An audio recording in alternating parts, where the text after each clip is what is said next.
Olá, seja muito bem-vindo a mais uma Book Week. Nessa semana eu vou falar do lançamento do mês, um dos livros mais aguardados, acho que do ano, posso dizer assim. Eu vou falar sobre o livro O Sol da Meia-Noite. Vou falar que, assim, eu fiquei bem na dúvida se eu gostei ou não desse livro. Eu gostei e eu não gostei ao mesmo tempo, porque, na verdade, é a terceira vez que a Stephanie Meyer escreve essa história. A primeira vez foi com Crepúsculo. Ela escreveu em 2008. Eu li no ano seguinte, no meu último ano da escola, então no ensino médio faz algum tempo, mas eu lembrava um pouco da história, né? Eu tinha visto o filme algumas vezes, ele não é tão diferente assim do livro. E aí, essa história que, como um monte de gente conhece, é quando a Bella conhece o Edward, que ele é um vampiro, ela é uma humana. E aí fica aquela historinha de romance, enfim, passam vários percalços nesse primeiro tempo, assim, de relacionamento deles. E aí a versão dela contando a história. Então, você não sabe o que o Edward tá pensando, nem o que ele tá fazendo quando tá longe dela, obviamente, né? Enfim, a segunda vez que ela conta essa história foi em 2015. Ela escreveu um livro que se chama Vida e Morte, que é uma versão diferente de Crepúsculo, que é a Bella sendo vampira. Eu gostei também, mais ou menos. Foi interessante, né? Uma perspectiva diferente. E tem um final diferente, porque a Bella, como todo mundo sabe, ela vira vampira no último livro, do Amanhecer. Só que no Vida e Morte, o Edward, que é um humano, ele vira no primeiro livro. Eu achei meio estranho, assim, como as coisas acontecem, porque, né, os papéis se invertem, né, além do que eu acabei de falar, os papéis se invertem também na questão do sexo, então, na questão da proteção, enfim, algumas coisas acontecem diferente. E agora, esse ano, a autora lançou O Sol da Meia-Noite, que é a versão do Edward contando a história.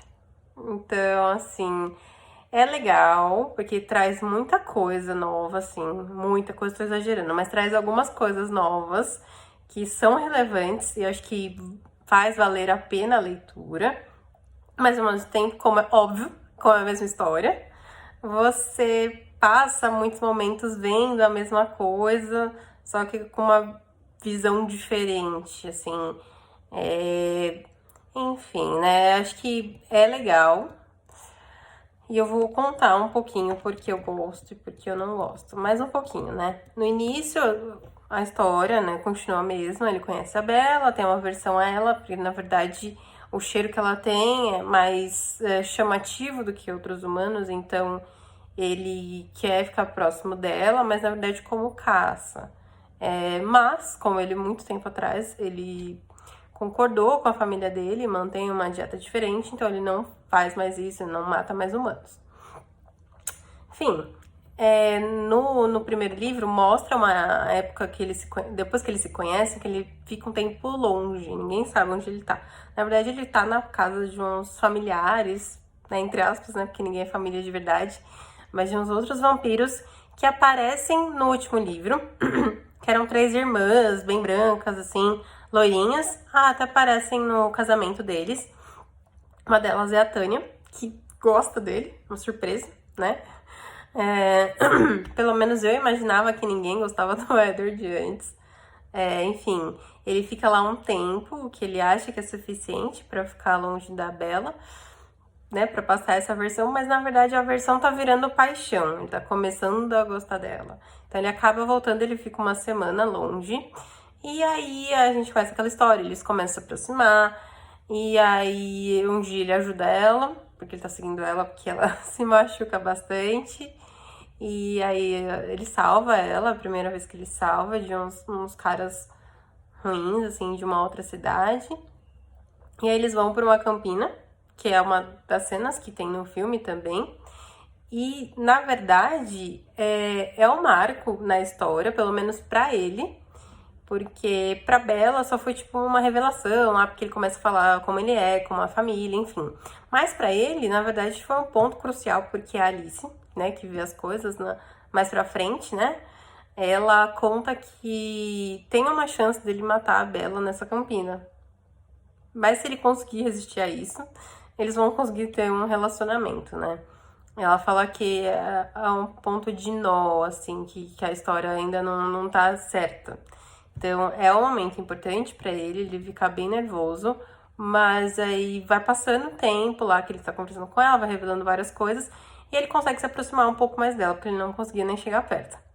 Enfim, aí também tem aquela parte que ela é apresentada pra família dele, é um pouquinho diferente, né? Porque ele fala, né? Todo mundo gosta dela desde o início, mesmo menos a Rosalie, que é a outra irmã dele adotiva. E a gente vê que, na verdade, ela é um pouco mais chata do que aparece como personagem, porque, na verdade, a teoria é que ela não gostava da Bella, porque a Bella ainda era humana e tinha coisas que ela não poderia ter. Mas, na verdade, é também um pouco de ciúmes, porque o Edward é o único que não acha ela muito bonita, enfim. E aí ele não fica inconformado de como você acha uma humana bonita e não me acha bonita. Então, um pouco de ciúmes, um pouco de inveja é uma coisa meio bizarra, assim. E também um pouco de questão de proteção à família, né? Porque é uma pessoa de fora da família sabendo o segredo deles e, teoricamente, podendo contar, tá difícil falar esse verbo, podendo contar para outras pessoas. Aí tem essa parte, mas assim, eu vou te falar que dá um pouco. É uma das partes que eu não gosto. Uma parte que dá um pouco de raiva é essa personalidade dele, que é uma passiva-agressiva. Uma hora ele tá super próximo dela, outra hora não.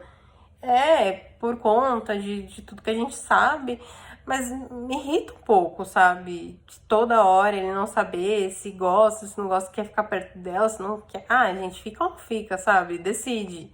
Tome decisões na vida. Também uma coisa que me incomoda na história é que, na verdade, como todo romance, acontece muito rápido, né? Não tem muitos fundamentos que fazem essa história. De repente, eu gosto de você, de repente, não consigo ficar longe. É meio forçadinho, assim. E aí dá pra perceber mais nesse livro, porque conta a versão dele, e ele fala que realmente não consegue ficar longe. Tá, ele acaba conhecendo ela um pouco, assim, né? Pelas coisas que ele vê, enfim. Mas ele vai ter uma conversa profunda depois de muito tempo com ela. Acho meio forçado, assim. Tudo bem. E também a gente vê que a parte que ele tem lá o jogo de beisebol e aí aparecem os outros vampiros, e aí um deles quer matar a Bella, que é o James. E pela parte dele, a gente vê que aquela perseguição dele até ele chegar em Phoenix, que é onde a Bella está, que é próximo da casa da mãe dela, é um pouco mais sofrida do que realmente aparece na versão dela, porque ele, o Kyle Last e o Emmett, eles ficam perseguindo o James por um tempão.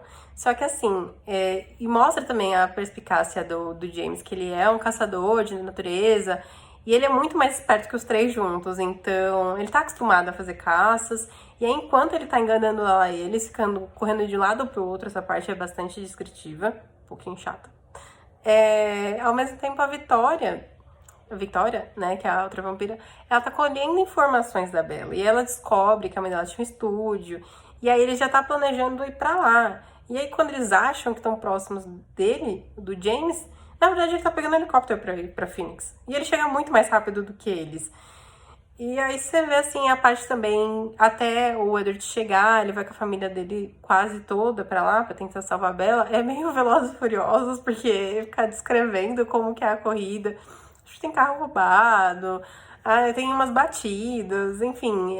Até ele chegar próximo desse estúdio onde a Bella está. É um pouquinho assim, eu achei um pouco, né, too much, porque tem uns 2 capítulos descrevendo essa perseguição. Gente, não precisa. Eu entendi que eles são distantes, eu entendi que ele tem necessidade de chegar perto dela, assim.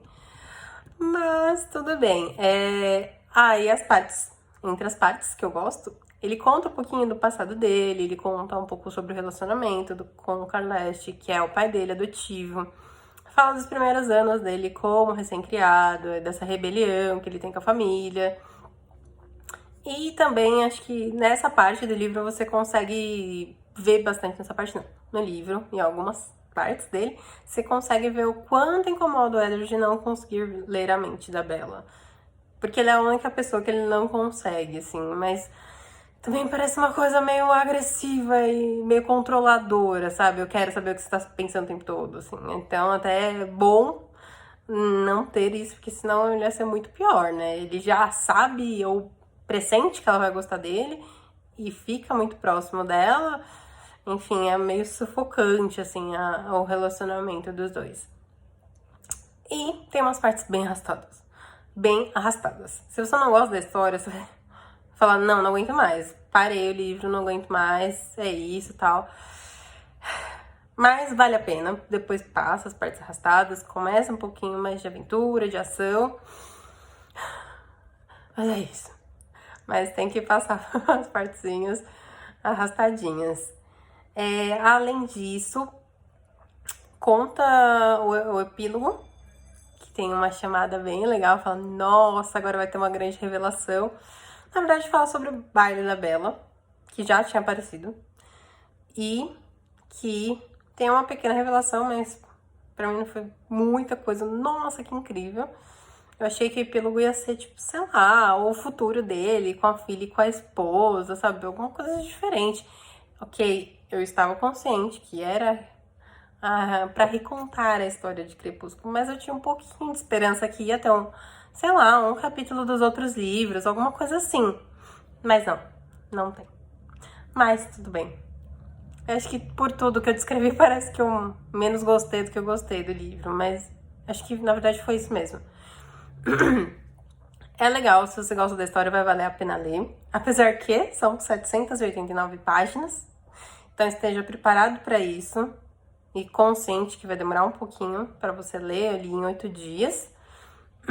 Se você não é fã, acho que você não vai e não tá acostumado a uma quantidade de páginas desse tipo por livro, talvez você não consiga ler. Então, se prepara, lê a história antes, conhece um pouco mais, e se você se interessar, leia, né? Não deixa de ser, não é um livro horroroso ou ruim, enfim. É um livro ok, é um livro legalzinho. E acho que vale. Essa Book Week fica por aqui. Espero que você tenha gostado, mesmo se for para avaliar o que vai entrar ou não na sua lista. E é isso, aí na próxima semana... Desculpa.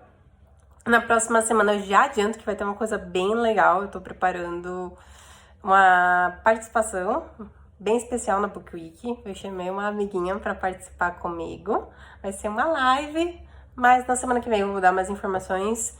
Já comentei um pouquinho sobre qual vai ser o livro, mas eu vou falar mais sobre ele. E é isso, eu espero que vocês gostem, espero que participem. E já fica anotado aí, é sempre no sábado que rola a Book Week. Então, muito obrigada e até a próxima. Tchau, tchau!